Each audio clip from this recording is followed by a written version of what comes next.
প্রিয় দর্শক শ্রোতা, আসসালামু আলাইকুম। আজ ৮ই জানুয়ারি বৃহস্পতিবার। সাপ্তাহিক সম্প্রচার টক অফ দ্য উইক অনুষ্ঠানে আপনাদের স্বাগত জানাচ্ছি আমি সোহানা নাজনীন। পরিচালনায় আমার সাথে আছেন বরাবরের মতোই এইচবি রিতা। আজ আমাদের সাথে আছেন সবার পরিচিত মুখ, সম্পাদক ও সিনিয়র সাংবাদিক নাজমুল হাসান। প্রেসিডেন্ট ডোনাল্ড ট্রাম্পের সাম্প্রতিক কিছু পদক্ষেপ এবং ঘোষণা যুক্তরাষ্ট্রে বসবাসরত অভিবাসী এবং সাধারণ জনগণের মধ্যে যে নতুন করে তীব্র উত্তেজনা ও উৎকণ্ঠা সৃষ্টি করেছে, আজকে সেসব নিয়ে কথা বলবো। নাজমুল হাসানের কাছে বিস্তারিত জানতে চাইবো। প্রিয় দর্শক, অনুষ্ঠানে শুরু করার আগে প্রথম আলো ইউএসএ সম্পর্কে জানিয়ে দিই কিছু খবর, যেটা ফেসবুক পেজে লাইভে দেখা যাচ্ছে আজকের অনুষ্ঠানটি। আমাদের ওয়েবসাইট প্রথম আলো NY.com, আমাদের ইউটিউব চ্যানেল প্রথম আলো ইউএসএ শেয়ার করে সাবস্ক্রাইব করে আমাদের সঙ্গে রাখুন, আপনারা সঙ্গে থাকুন। ফিরে যাচ্ছি অতিথি নাজমুল হাসানের কাছে। আপনাকে স্বাগতম নাজমুল ভাই, কেমন আছেন আপনি? ভালো, ধন্যবাদ। সময় করে আমাদের সাথে যে আজকে যুক্ত হচ্ছেন এই জন্য আন্তরিকভাবে ধন্যবাদ ও কৃতজ্ঞতা জানাই আপনাকে। অনেক কিছু জানার আছে আপনাদের কাছে, যার জন্য আপনার মূল্যবান সময় বিবেচনা রাখার চেষ্টা করব। শুরুতেই আমি ফিরে যাব আ এখন যে সবচাইতে উত্তেজনাকর ঘটনাটা নিয়ে, যেটা ট্রাম্পের কল্যাণ ভাতা তালিকা সম্পর্কে। আমরা রোববার ৪ঠা জানুয়ারি সামাজিক যোগাযোগ মাধ্যমে ট্রুথ সোশ্যালে প্রকাশিত এই তালিকায় ১২০ টি দেশের মধ্যে বাংলাদেশের নাম রয়েছে। যেখানে দেখা যায় যে যুক্তরাষ্ট্রে বসবাসকারী বাংলাদেশি অভিবাসী পরিবারের প্রায় ৫৪% আ আ ৫৪.৮% কোনো না কোনো ধরনের সরকারি সহায়তা পাচ্ছে। আসলে সমস্যা সেটা না। সমস্যা হলো যে তদন্তে সার্বিকভাবে বলা হচ্ছে যে এইসব সরকারি সুবিধা অনেকে মিথ্যা তথ্য দিয়ে কিংবা জালিয়াতির মাধ্যমে গ্রহণ করছে। এটা সব দেশের ক্ষেত্রেই হচ্ছে, শুধু বাঙালিরা যে করছে সেটা না। আপনি কি বলেন এ সম্পর্কে? আসলে এই রিপোর্টটা সম্পর্কে আমার প্রাথমিক যে বিষয়টা মনে হচ্ছে সেটা হচ্ছে যে হুম, হুম। এটি প্রেসিডেন্ট ট্রাম্পের কোন রিপোর্ট না। তিনি পিউ রিসার্চ বলে একটি সংস্থা রয়েছে যারা বিভিন্ন ধরনের জরিপ করে থাকে। সামাজিক, রাজনৈতিক বিভিন্ন পরিস্থিতি এবং পর্যবেক্ষণ করে থাকে। তারা তার উপর ভিত্তি করে তারা জরিপ করে থাকে। এই জরিপের একটি রেজাল্টে বলা হচ্ছিল যে, যে বাংলাদেশ বা পৃথিবীর বিভিন্ন দেশ থেকে আগত অভিবাসীরা যুক্তরাষ্ট্র সরকারের কাছ থেকে কি ধরনের সহযোগিতা সুবিধা পেয়ে থাকে, তার হুম, হুম। একটা কিউমুলেটিভ হিসাব তারা দেওয়ার চেষ্টা করেছিল এবং সেটিতেই প্রেসিডেন্ট ট্রাম্প খুব মজা পেয়ে গেছেন। মজা পেয়ে তিনি দেখলেন যে তিনি যে অভিবাসীদের সম্পর্কে অভিবাসীদের বিরুদ্ধে নানা অভিযোগ তার, যে হুম, অভিবাসীরা যুক্তরাষ্ট্রের অর্থনীতির উপর একটা চাপ বা বোঝা, এই ধরনের রাজনৈতিক কথাবার্তার সাথে এই পিউ রিসার্চ এর জরিপটা মিলে যাচ্ছে অনেকটা। এবং সেইজন্য তিনি এটাকে তার ট্রুথ সোশ্যাল মিডিয়াতে শেয়ার করার পরেই এটি একেবারে হেডলাইন নিউজ হয়ে যায়।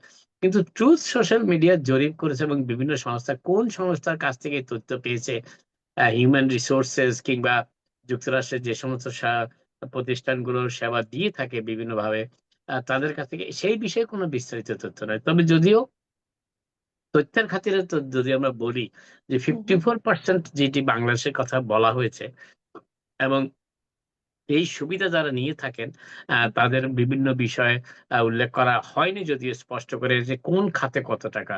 যেমন ধরুন আমি একটা খাতের কথা বলি, সোশ্যাল সিকিউরিটি বেনিফিট। এইটা হুম, হুম। সোশ্যাল সিকিউরিটি বেনিফিট পাওয়ার জন্য আপনাকে ৪০ ক্রেডিট কাজ করতে হয় যুক্তরাষ্ট্রে। যুক্তরাষ্ট্রে ৪০ ক্রেডিট কাজ না করলে আপনি সোশ্যাল সিকিউরিটি পাবেন না। সেই হুম, আপনি আপনার আমেরিকান নাগরিক হলেও পাবেন না। আপনাকে সোশ্যাল সিকিউরিটি পেতে হবে। অতএব বাংলাদেশীদের যারা এই সোশ্যাল সিকিউরিটি পাচ্ছে, তার মাসিক মাসোহারা বেতনের মতোই, সেটি কিন্তু তারা অর্জন করেছেন। অর্থাৎ হুম, সেই হুম। অর্জনের তালিকায় যদি সোশ্যাল সিকিউরিটি হিসাবকে ধরা হয়, আমি মনে করি এটি একটা বৈষম্যমূলক বিষয়। তবে যে বিষয়টা আমরা মোটামুটি আমরা আ সবাই অবগত যে সরকারের বিভিন্ন সুযোগ সুবিধা, সেটি আর্থিকও হতে পারে, বাড়ির ভাড়ার ব্যাপারে হতে পারে, স্বাস্থ্য বিষয়কও হতে পারে। সব বিষয়ে যে সমস্ত সরকারের ফেডারাল সুবিধা না দেওয়া হয়ে থাকে সেগুলি একটি নির্দিষ্ট আয়ের আম আ ক্যাটেগরিতে দেওয়া হয়ে থাকে। নির্দিষ্ট একটা বা বা বা গোষ্ঠী মানুষ, সেটি বাংলাদেশের হতে পারে, ইংল্যান্ডের হতে পারে, নেপালের হতে পারে, সব দেশেরই হতে পারে। তারা যদি যুক্তরাষ্ট্রের সরকারের যে নির্ধারিত সীমা রয়েছে, হুম, তার হুম। সীমার নিচে যদি তাদের আয় হয়, তারা মেডিকেড পেতে পারে, তারা ফুড স্ট্যাম্প পেতে পারে, তারা বিভিন্ন ধরনের সহযোগিতা পেতে পারে, চাইল্ড কেয়ার পেতে পারে, হোম কেয়ার পেতে পারে, সবকিছুই তারা পেতে পারে।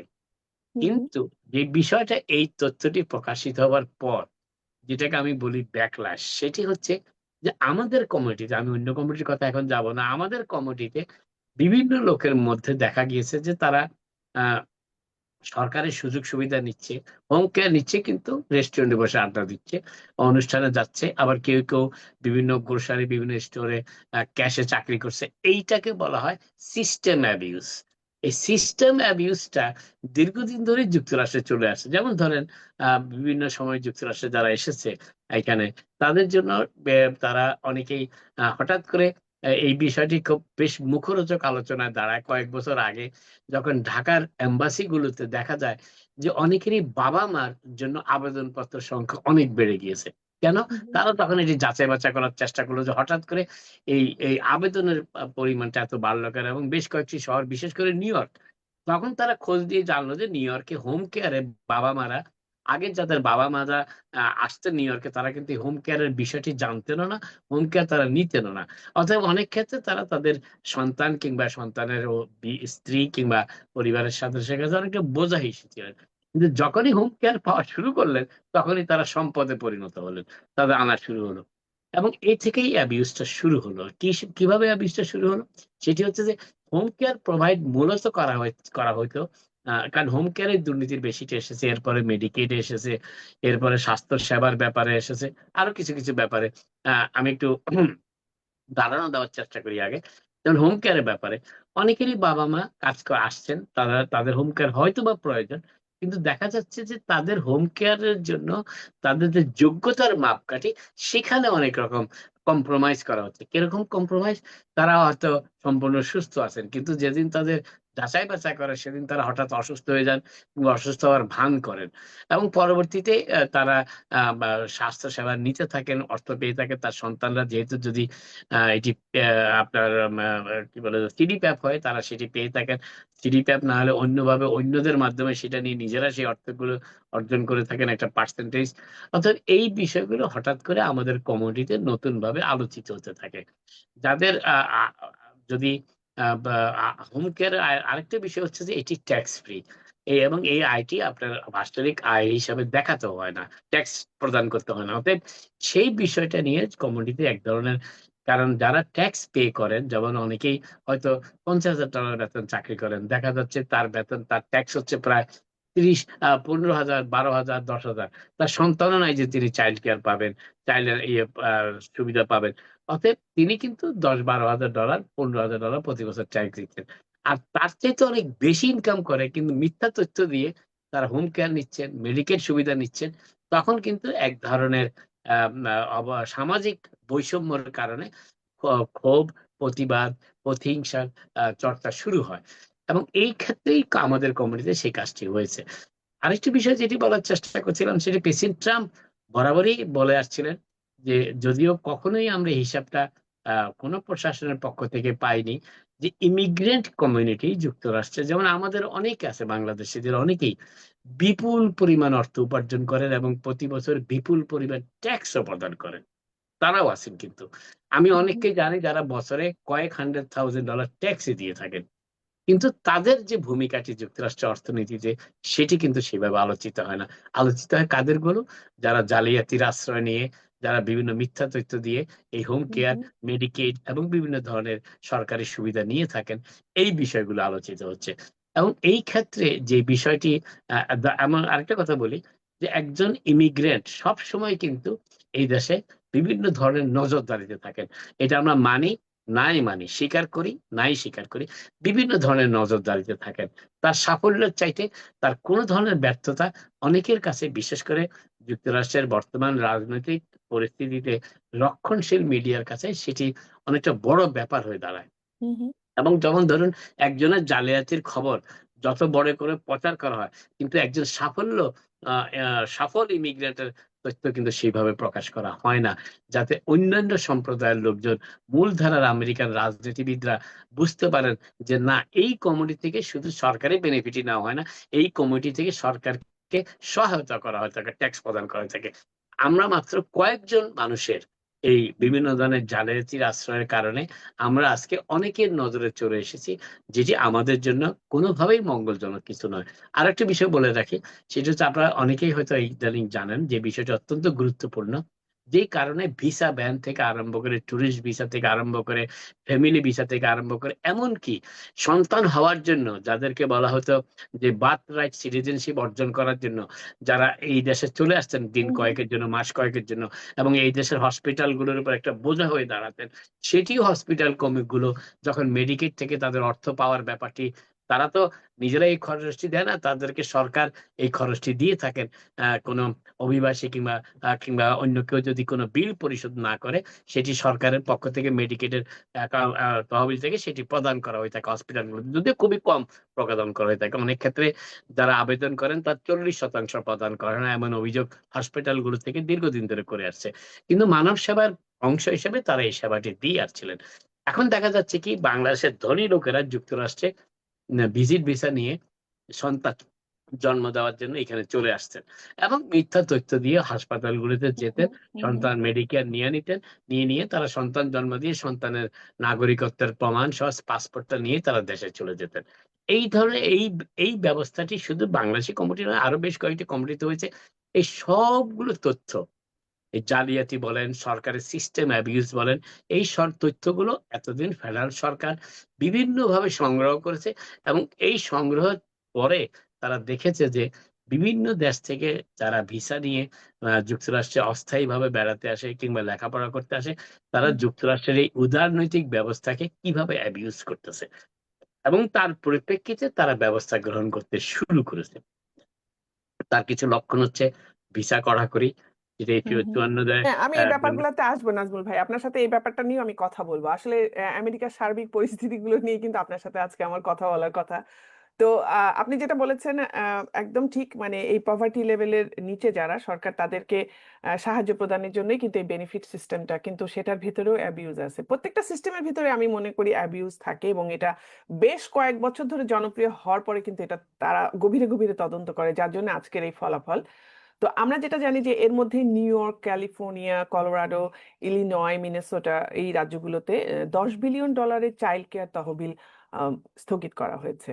কারণ হিসাবে বলা হচ্ছে যে চাইল্ড কেয়ার প্রোগ্রামে প্রতারণার অভিযোগ আছে, এটাই বলা হচ্ছে। কিন্তু নিউ ইয়র্কের গভর্নর ক্যাথি হোকুল বলেছেন যে শিশুদের কল্যাণে রাজনৈতিকভাবে ব্যবহার করা যাবে না, হচ্ছে না। তো সিনেটর চাকসুমারও এই সিদ্ধান্তে কিন্তু একটা তীব্র সমালোচনা করেছেন, আপনি জানেন। আপনার মতামত কি এই ব্যাপারে? না, অবশ্যই দুই একজন কিংবা হুম হুম সামান্য কিছু লোকের জালিয়াতি কিংবা হুম অন্যায় হুম কিংবা সিস্টেম অ্যাবিউসের কারণে একটা সমগ্র জেনারেশনকে তো শাস্তি দেওয়া কোনোভাবেই জানি। ঠিক নয়। হুম রাজনৈতিক হুম উদ্দেশ্য প্রণোদিত, এতে কোনো সন্দেহ নেই। কিন্তু হুম হুম। এর পাশাপাশি একটা কথা বলতে হবে যে প্রেসিডেন্ট কিংবা ট্রাম্প প্রশাসন এই ধরনের সিদ্ধান্ত গ্রহণ করার আগে যে স্টেট গুলোতে অব্যাহতভাবে অ্যাবিউস হচ্ছিল, তারা হুম কেন হুম। বসেছিল? জানেনই কেন তারা? তারা কেন এই ব্যাপারে ব্যবস্থা গ্রহণ করেনি? কেন প্রেসিডেন্টকে তহবিল বন্ধ করে ব্যবস্থা গ্রহণের ব্যাপারটিতে করতে আসতে হলো? হয়েছিল।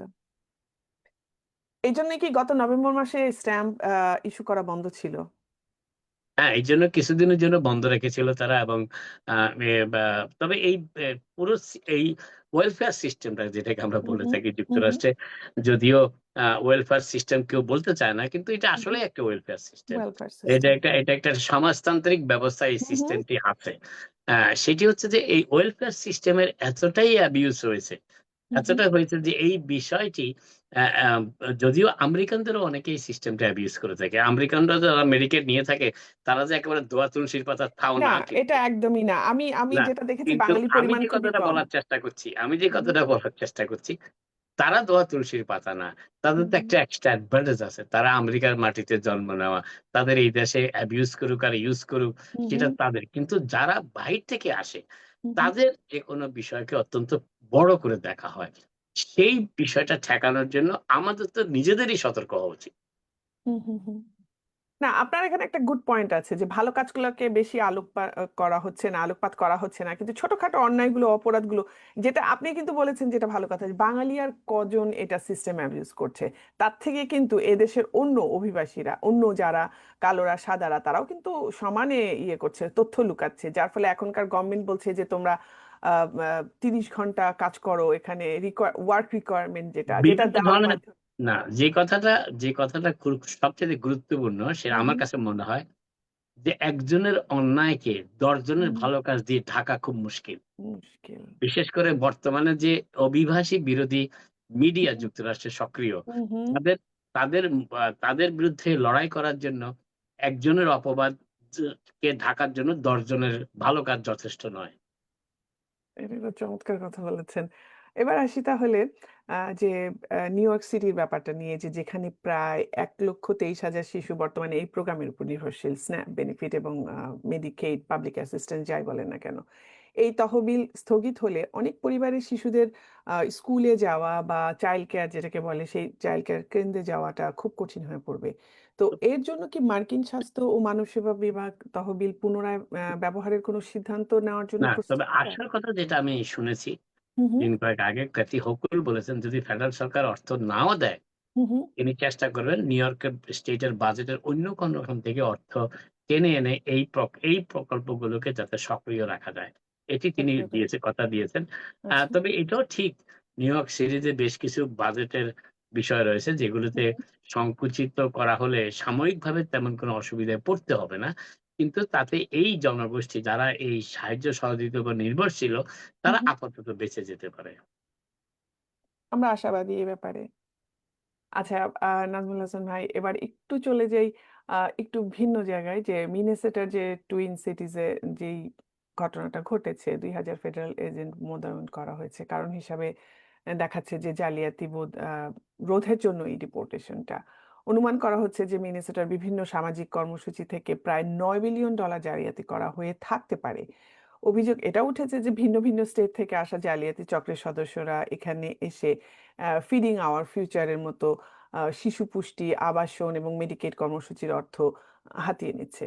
এইসব জালিয়াতির কারণে প্রকৃত যে যারা আসলেই নিডি যারা অভাবী মানুষগুলো এখন তারা আসলে বিপাকে পড়েছে। কিন্তু মিনেসোটার গভর্নর টিম ওয়ালস থেকে রাজনৈতিক নাটক বলে যেটাকে অভিহিত করছেন, তাদের এই সমালোচনার কারণ কি? তারা কেন না, এটা বলছেন? এটা তো বিষয়টা হচ্ছে যে যুক্তরাষ্ট্রে এই ধরনের ঘটনা হু, হু, কেউই আশা করে না।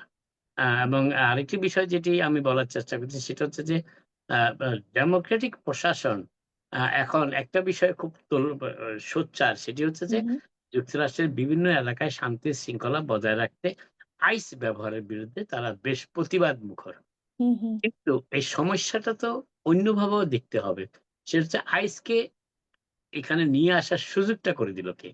আইসকে কেন আইন শৃঙ্খলা পরিস্থিতির অবনতি ঠেকানোর জন্য ডেমোক্রেটিক সিটিগুলোতে এই বিভিন্ন ধরনের ব্যবস্থা নেওয়া হচ্ছে যেটা সেখানকার অনেক নাগরিক বিশেষ করে রিপাবলিকান সমর্থক নাগরিকদের মধ্যে ক্ষোভের সঞ্চার হচ্ছে।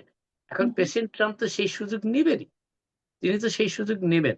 আরেকটা জিনিস যেটা আমি বলার চেষ্টা করি সেটি হচ্ছে যে আজকের মিনেসোটাতে যেটি ঘটেছে এটি অত্যন্ত আ দুর্ভাগ্যজনক আমি বলব হু, মর্মস্পর্শী এবং হোমল্যান্ড সিকিউরিটি যিনি প্রধান তিনি নিজেও স্বীকার করেছেন যে এই ধরনের দুর্ঘটনা এই ধরনের বা মর্মস্পর্শী ঘটনা এড়ানো সম্ভব ছিল। কিন্তু কিভাবে সম্ভব ছিল তিনি ব্যাখ্যা করেননি। তিনি আবার সাথে, সাথে যে পুলিশ অফিসার গুলি চালিয়েছেন তার পক্ষেও কথা বলেছেন।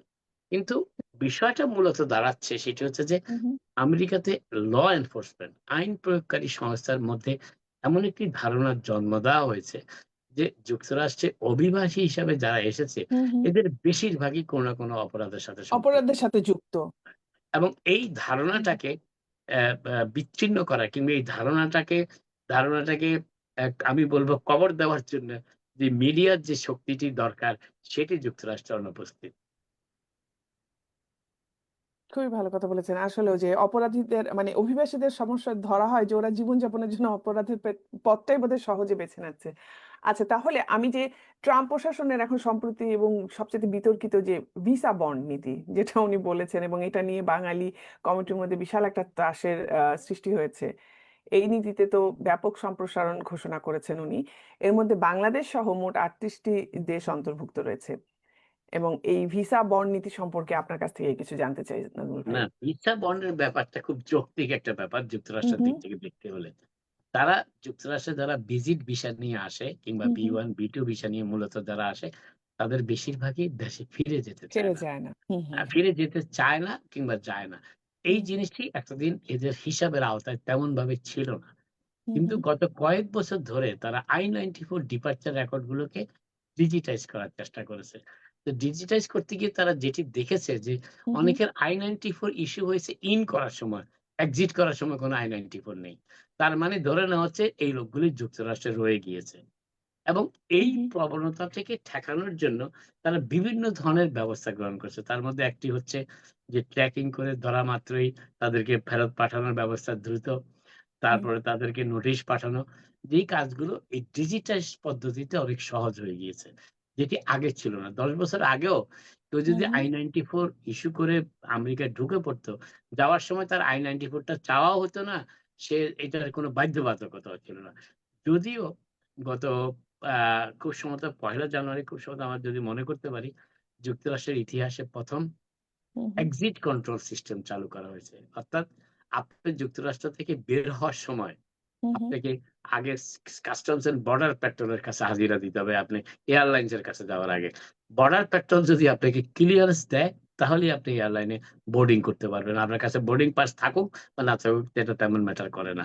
এবং সিবিপি কি দেখতে চাচ্ছে? সিবিপি দেখতে চাচ্ছে যে আপনি যে যুক্তরাষ্ট্রে এতদিন ছিলেন, কি প্রক্রিয়ায় ছিলেন? আপনি কি অবৈধভাবে ছিলেন? তাহলে হুম, আপনার অবৈধ বিষয়টি তারা কাউন্ট করবে। আপনি হুম, হুম, যদি ৯০ দিনের বেশি অবৈধ থাকেন, আপনার যুক্তরাষ্ট্রে আসা কয়েক বছরের জন্য বন্ধ হয়ে যাবে। হুম, ১৮০ হুম, দিনের জন্য থাকেন, আপনার নামে প্রোফাইলে সিল পড়ে যাবে, আপনার যুক্তরাষ্ট্রে প্রবেশই করতে পারবেন না। তো এই ধরনের বিষয়গুলো তারা ইমপ্লিমেন্ট করতে যাচ্ছে। এবং যারা মনে করেছিলেন যে এতদিন যুক্তরাষ্ট্র সরকার কোন কাগজের হিসাব রাখে না, কোন তথ্য সেইভাবে যাচাই-বাছাই করে না, এখন থেকে কিন্তু পূর্ণদমে যাচাই-বাছাই শুরু হয়েছে। আরেকটি বিষয় হচ্ছে যে আপনি যুক্তরাষ্ট্রে এসেছেন, হুম, আপনি হুম, কাজ করেছেন, আপনি এতদিন ব্যাংক অ্যাকাউন্ট করেছেন, সবকিছু করেছেন। এই তথ্যগুলো এখন এদের কাছে আছে। আপনি টুরিস্ট ভিসায় এসে কাজ করার তো কথা না। আপনার ব্যাংক অ্যাকাউন্টে তো সেই টাকা আসার কথা না, চাকরি থেকে সেই অ্যামাউন্ট আসার কথা না। এই বিষয়গুলো যাচাই-বাছাই করা হচ্ছে। প্লাস আপনার বিরুদ্ধে যুক্তরাষ্ট্রে কোন মামলা প্রচলিত আছে কিনা কিংবা আপনি কোন মামলার আসামি কিনা, কিংবা কোন মামলা হাজিরা না দিয়ে আপনি দেশ থেকে পালিয়ে যাচ্ছেন কিনা। কিংবা আপনি যুক্তরাষ্ট্রে এমন কোন অপরাধ করেছেন যে জন্য পুলিশ আপনাকে খুঁজছে কিন্তু আপনাকে ধরতে পারছে না। সেই অনেকগুলো বিষয় এখানে এই এক্সিট সিস্টেমের মাধ্যমে বায়োমেট্রিক পদ্ধতিতে এক্সিট যাচাই করতে। আপনি যদি ১০ বছর আগেও কোথাও ধরা পড়ার পর ফিঙ্গারপ্রিন্ট দিয়ে থাকেন এবং এই ১০ বছরে কোনো ব্যবস্থা নেননি সেই বিষয়ে, এখন কিন্তু এয়ারপোর্ট দিয়ে যাওয়ার সময় আপনি কিন্তু ঠিকই ধরা পড়ছেন। তবে এই বিষয়গুলো আমি যেটা জোরের সাথে উল্লেখ করতে চাই, আপনারা যারা মনে করেছিলেন যে যুক্তরাষ্ট্রে এতদিন কাগজের কোনো হিসাব থাকতো না। হুম, হুম, যুক্তরাষ্ট্রে I-94 কিংবা আপনি কাজ করছেন এই তথ্য যুক্তরাষ্ট্রের কাছে জানা ছিল না। আপনি বিভিন্ন ধরনের মামলায় জর্জরিত, আপনি ট্রাফিক টিকেট পরিশোধ করেননি, আপনি চাইল্ড কেয়ার সাপোর্ট দেননি।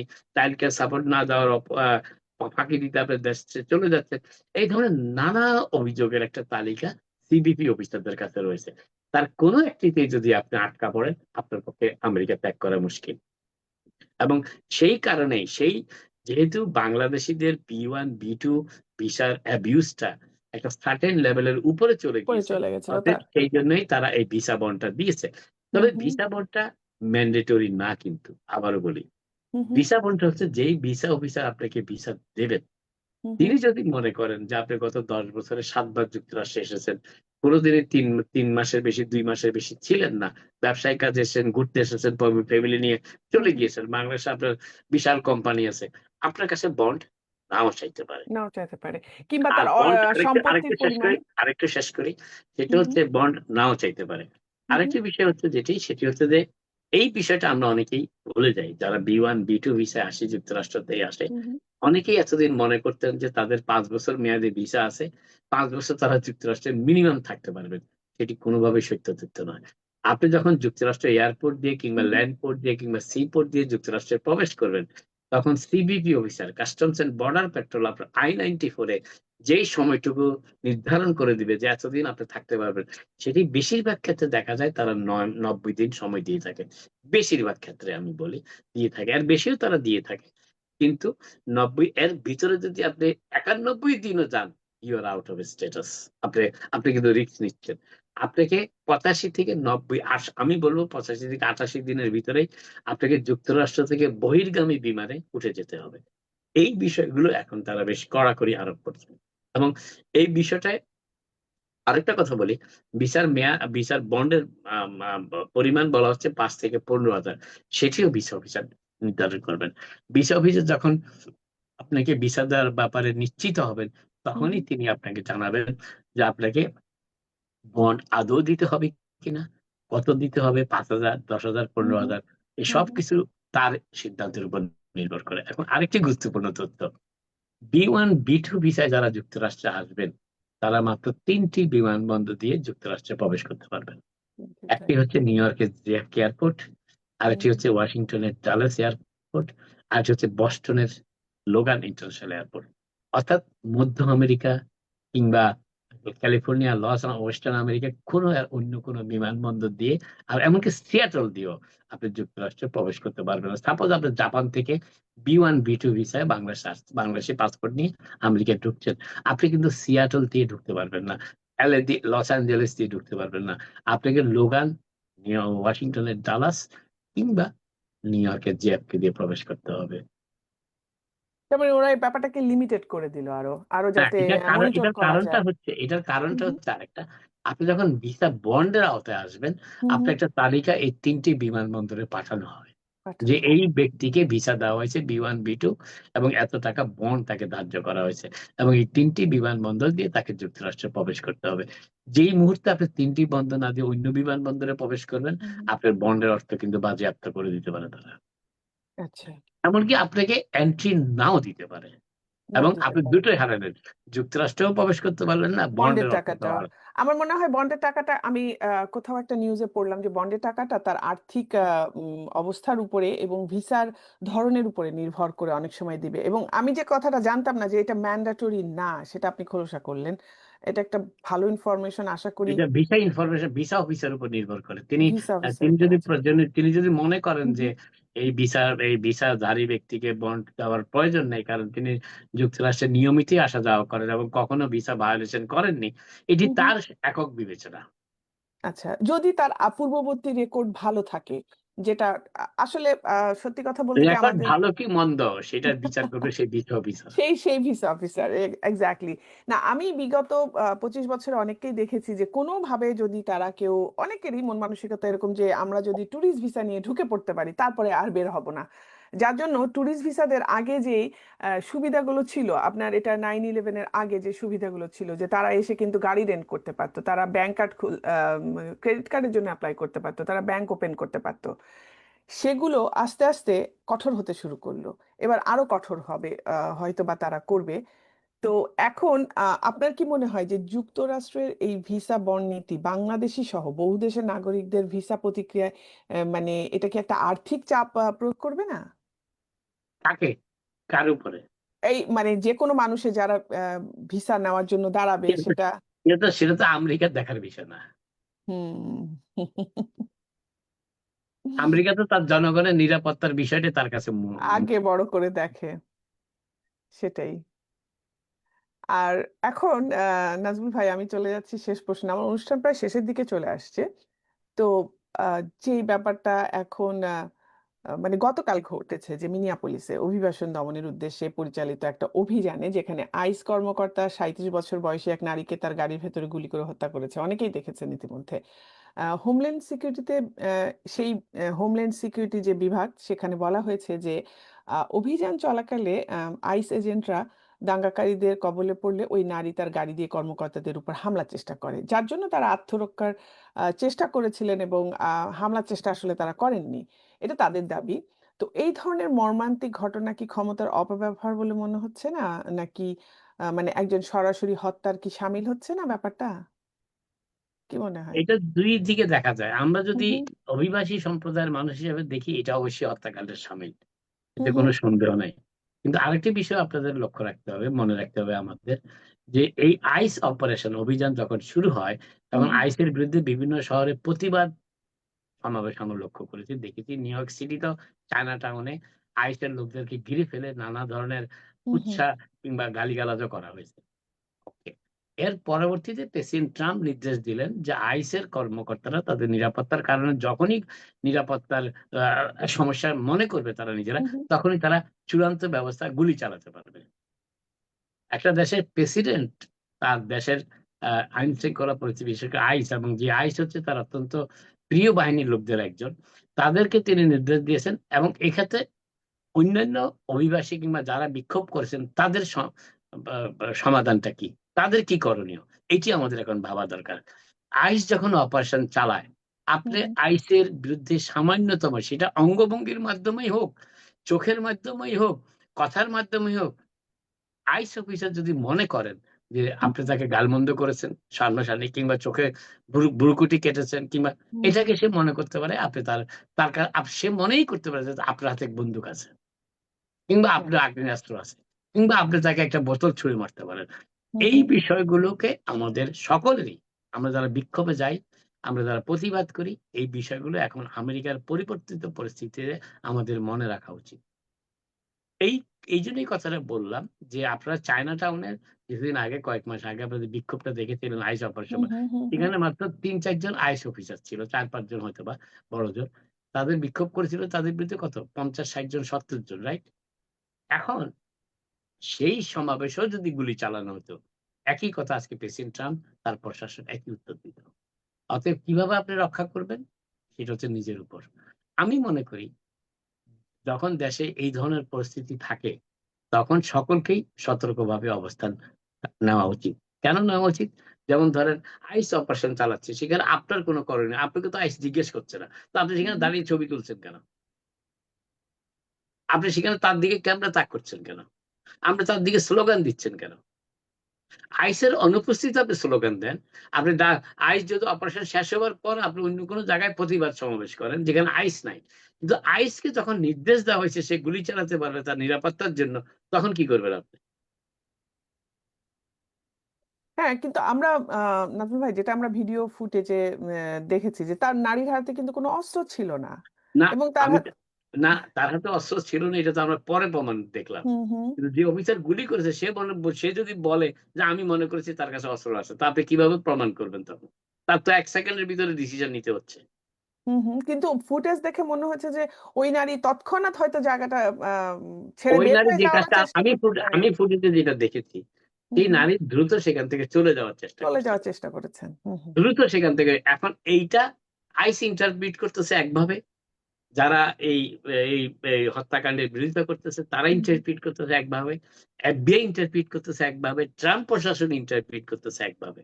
তো এই ইন্টারপ্রিটেশনের যে পার্থক্য, এই হুম পার্থক্য আমাদের যাওয়ারই প্রয়োজন হতো না যদি সেখানে গাড়িটা তিনি না চালাতেন, তখন চুপচাপ বসে থাকতেন। হুম হুম হুম যেটা আমাদের করণীয়, যেটা আমাদেরকে বলা হয়, যখনই তুমি ল এনফোর্সমেন্ট কে ফেস করবা, তুমি হুম গাড়িতে হুম চুপচাপ বসে থাকবা, ডোন্ট চুপচাপ ড্রাইভ। রাইট। সেটা অ্যাক্সিডেন্টের ক্ষেত্রেও কিন্তু বলা হয় যে রাস্তায় যখন পুলিশ থামায় তখন কিন্তু থামতে হয়, তার কেন সাথে এটা কোনো বলা হয়? কেন এটা বলা হয়? কারণ কেন তাদের এটা হাতে বলা হয়? সুপার যাতে পাওয়ার ল, থাকে একটা। কেন এই কথাটা বলা, এই জিনিসটা আমরা কেউ ভাবি না। হ্যাঁ এটা হ্যাঁ বলা হয় যাতে ল এনফোর্সমেন্ট কোনো আনডিউ অ্যাডভান্টেজ না পায় আপনাকে হুম অ্যাটাক করার জন্য। এক্স্যাক্টলি এক্স্যাক্টলি, তখনও কিন্তু চুপচাপ থাকতে হয় এবং খুব পোলাইটলি উত্তর দিতে হয় এবং কিন্তু। সেই মহিলা যদি সে সময় গাড়ি না চালাইতেন, তার হুম সে সময় গাড়ি চালানোর কোনো প্রয়োজনও ছিল না, আমি বলবো। তার গাড়িতে তো আগুন ধরে যায়নি, তার গাড়ির চাক্কাতে কেউ ফায়ারও করেনি। কিন্তু উনি কেন দ্রুত, উনি তো মরে গেছেন, কেন দ্রুত গাড়িটি হঠাৎ করে স্টার্ট করলেন, এইটাই হচ্ছে হুম মূল হুম হুম বিষয়টি। হুম এখন তিনি কি সেখান থেকে পালাতে চেয়েছিলেন ল এনফোর্সমেন্ট কে ফেস করার আগে? কিংবা যিনি গুলি করেছেন তিনি কি মনে করেছেন এই একজন নিরস্ত্র মানুষ, তাকে আগ্নেয়াস্ত্র দিয়ে হিট করতে পারে, তাকে কোনোভাবে তার জীবনের নিরাপত্তার বিষয় হয়ে দাঁড়াতে পারে? তিনি কি সেটা মনে করেছিলেন? এই বিষয়গুলোতে উত্তর পাওয়া যাবে না, কারণ একজন তো নিহত, সাক্ষীটা দিবে কে? সে তো নিহত। এরকম একটা সেম ঘটনা কিন্তু ঘটেছিল বছর দুয়েক আগে আমাদের ওজন পার্কে, যে বাঙালি কমিউনিটিতে রোজারিও হত্যা, আমাদের পাশের গলিতেই। হ্যাঁ, ঠিক ঠিকই। এরকমই কিন্তু একটা একদম, অনেকটা এরকমই, একদমই এরকমই, প্রায় একদমই এরকম। ওর এরকমই গাড়ি ছিল একদম, না, হ্যাঁ। ওর গাড়ি ছিল না, ওর ছুরি ছিল, চাকু ছুরি ছিল, ছিল, এইটাই। শুধু সেই হ্যাঁ, ভয়েই সে কিন্তু মেরে ফেলেছে। এখন দেখেন সেই মামলার কি হলো। আমরা যে খুব হুম প্রগ্রেসিভ হুম শহর, সেই হুম হুম মামলার কি হলো? রোজারির মামলাটা কি টিকলো আদালতে? কারণ এই দেশে ল এনফোর্সমেন্ট কে এমন একটা সুযোগ দেওয়া হয় যে তারা ল এনফোর্স করতে গিয়ে তারা যদি জীবনকে নিরাপদ মনে না করে, সে সময় তারা সর্বশক্তি প্রয়োগ করে থাকতে পারে, হতে পারে। করতে পারে। এটা হচ্ছে এই দেশের পুলিশ, সব ধরনের ল এনফোর্সমেন্টের মূল যে হুম, শক্তি। হুম, হুম, আপনি হুম, ব্যাংকে গেলেও আপনি দেখেন, ব্যাংকে যদি আপনি টেলরের সাথে কোন রকম সহকার পিছন থেকে আপনাকে কিন্তু সিকিউরিটি অফিসার গুলি করতে পারে। হুম, হুম। তো এই বিষয়গুলো আমাদের সতর্ক থাকা উচিত আমি মনে করি। আমাদের অহেতুক ঝঞ্ঝাট ঝামেলা এড়ানো। পুলিশ অপারেশন চালাচ্ছে সেখানে আমি দেখি অনেক বাংলাদেশের দূর থেকে ছবি তোলে। কার জন্য? হুম, কিসের হুম। জন্য? আমার মনে হয় জনসাধারণের আরো বেশি স্বাভাবিক মানে সাবধান হওয়া উচিত এবং এই যে আইন এবং তার প্রয়োগ সম্পর্কেও জানা উচিত যে আসলে আমার কোন কাজের পরিপ্রেক্ষিতে কোন ফলটা হচ্ছে বা কি হতে পারে। এই ব্যাপারগুলোতেও কিন্তু এই যে মানে এইটা হিট অ্যান্ড আমাদের কমিটি এই বিষয়গুলো আমাদের কমিটির কোনো ইভেন্টে চর্চা আলাপ হয় না। করা হয় না। কমিটির কোনো ইভেন্টে বলা হয় না। মানুষকে হুম, ধারণা হুম, দেওয়া হয় না। এটা খুব মিসিং। এইটা এখন খুবই প্রয়োজন। কিভাবে আইস ল এনফোর্সমেন্ট কে হুম, ফেস হুম, করতে হবে, কিভাবে সেটি আমাদের দেখাইতে হবে। আপনি একটা জিনিস লক্ষ্য করেছেন কিনা আমি জানি না। আইসের বিরুদ্ধে 26 ফেডারেল প্লাজাতে আমেরিকান রাজনীতিবিদরা বিক্ষোভ হুম, হুম, করেছেন। হুম, হুম। সবকিছু করেছেন, রাইট? কিন্তু তারা বিক্ষোভ করার সময় তারা কি করেছেন? আর আমরা কি করি? সাধারণ অভিবাসীরা কি করি? তারা আমাদের বিক্ষোভ তো যখন একেবারেই বিক্ষোভের মতন। তখন তারা তাদেরকে গ্রেপ্তার করতে আসলে তারা সহজে হাতটা তুলে দেয়, গ্রেপ্তার হয়ে যায়। হুম, হুম, হুম, হুম, হুম। তাদেরকে কোন আহ শক্তির প্রয়োগ করতে হয় না। প্রয়োগ করতে হয় না। কিন্তু নাজমুল ভাই আমার আরেকটা ব্যাপার আছে যে যেটা আইস বলতেই এখন কেমন যেন একটা দানবীয় ক্যারেক্টার কিন্তু চোখের সামনে মনে এটা আসে। করা হয়েছে। এই আইসকে দানব বানানো হয়েছে। কারণ প্রেসিডেন্ট ট্রাম্প তার নির্বাচনী প্রচার থেকে শুরু করে হুম, হুম, অভিবাসীদের মধ্যে ক্রিমিনাল অ্যাটিটিউড, ক্রিমিনাল টেনডেন্সি অনেক বেশি। এইটা ফেস করার জন্য তার এইগুলোর গ্যাং দরকার। ভেনেজুয়েলান গ্যাং, সালভাডোরের গ্যাং, এই হুম, সমস্ত হুম, গ্যাং আমেরিকার মানুষের জীবনের নিরাপত্তা বিঘ্নিত করে ফেলছে। এটা কতটুকু সত্য, কতটুকু মিথ্যা সেটা যাচাই করার সময়টা কোথায়? প্রেসিডেন্ট ট্রাম্প বলছেন তার নির্দেশে যারা আইন শৃঙ্খলা পরিস্থিতি বাহিনী আছে তারা সেই কাজটা তাদের ভূমিকা পালন করছে। যে কথাটি প্রেসিডেন্ট ট্রাম্প আজকে বলেছেন যে এই মিনেসোটাতে আইন প্রয়োগকারী সংস্থা আইসকে যে নির্দেশ দেওয়া হয়েছে সেই নির্দেশই সে পালন করেছে। হুম, হুম। না আবার আপনি যেটা বলেছেন না যে অভিবাসীদের বেশিরভাগই ধরে নেওয়া হয় যে এরা বোধহয় অপরাধের সাথে জড়িত। আসলে ব্যাপারটা তারা অপরাধী হয়ে আসে না, কিন্তু তাদের যে এখানে লিমিটেড জীবনযাত্রা যে তারা এইটা পাবে না, ওই সুবিধা পাবে না, ওটা না এই পাবে না, এই এই ক্ষেত্রে এই এই কারণেই। ক্ষেত্রে এই ক্ষেত্রে কিন্তু একটা জিনিস আমাদের কমিউনিটি আউটরিচ, কমিউনিটি হেল্পটা খুব দরকার। হুম, হুম, আমাদের কমিউনিটিতে অনেক টাকা খরচ করে নাচ গানের আসর করা হয়। কিন্তু মানুষকে সতর্ক করার জন্য কোনো সেমিনার, সচেতনতা। কোনো এগুলি করা হয় না। সবাই অভিষেক করে, আনন্দ হুম, উৎসব হুম। করে, নাইট করে, অমুক নাইট, গজল নাইট, কত নাইট করে। কিন্তু একটাও how to face law enforcement এই নাইট করা হয় না। বরঞ্চ আমি যেটা দেখি যে এই প্রবণতাটা এটা বললে হয়তো এখন নিজের জাতিকেই বেশি ইয়ে করা হবে যে আহ, কিভাবে একটা ভিন্ন উপায়ে বা যেটা অস্বাভাবিক উপায়ে কোনো কিছু অর্জন করা বা পাওয়া সেইটার ধান্দা করা হয়। মানে আমার কাছে খুবই ইয়া লাগে যে এই দেশটাতে অনেক কিছু সুযোগ আছে সেগুলো বাদ দিয়ে কেন যেগুলোতে গেলে আমার জীবনটা জিওপারডাইজড হবে, বিপদাচ্ছন্ন হবে, সেগুলোর ভিতরে ঢোকার তো কোনো মানে হয় না। তাই না? এই যে এত সুন্দর যে একটা সিস্টেম ছিল যেটা হোম কেয়ারের ব্যাপারটা, সেটা নিয়েও একটা বিতর্কিত ব্যাপার হয়ে গেল। তারপরে এখন যে ভিসা বন্ড এটার মধ্যেও বাংলাদেশ পড়ে গেল। এটা এখন আমার তো মনে হচ্ছে যে ট্যুরিস্ট ভিসাটা শুধুমাত্র বড় লোকদের ভাগেই চলে গেল। ব্যাপারটা কিন্তু সেরকমই হয়ে যাচ্ছে, কারণ যারা এটা দিতে দেওয়ার মতন ক্ষমতা তারাই না কেবল আসবে। আমেরিকা তো এটাও তো সত্য।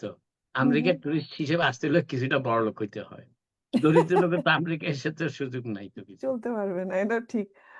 নাজমুল হাসান ভাই, আপনাকে অনেক অনেক ধন্যবাদ। আপনি যে তারপরেও প্রায় 40 মিনিট হয়ে গেল আমাদের অনুষ্ঠান, এত ব্যস্ততার ভিতরে আপনি আমাদেরকে সময় দিয়েছেন।